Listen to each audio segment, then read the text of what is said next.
Noong ako'y sa daya pa nauwi, noong ako'y medyo bata-bata pa, ay aring itik na rin nag-iisa-isa din ngayon, tingnan nyo naman, at may mga katabi na, ay parang ariwe, ay napakabilis dumamay, hindi pa nga napipisa yung itlog na kanyang inuupo ang matagal na, tingnan nyo naman ngayon, ay napakaramay, ari nga pala ay din sa may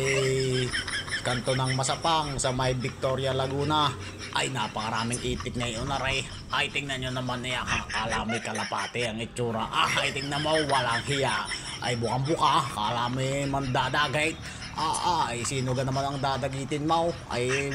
parang nakakakita pala ng sisew, ay hindi mo naman ata pwedeng dagitin yan, at yan anak na rin isang aring nasa itaas, ay baka ito'y maiputan, ay tingnan mo naman, ay walang hiya ang itlog, basag na hindi pa napipisa, ay bugok na ata yan, ay siya gawin nyo ng abnoy, ay siya, thank you for watching sa mga taga kanto ng Masapang dyan, shoutout sa inyo, kami Victoria Laguna,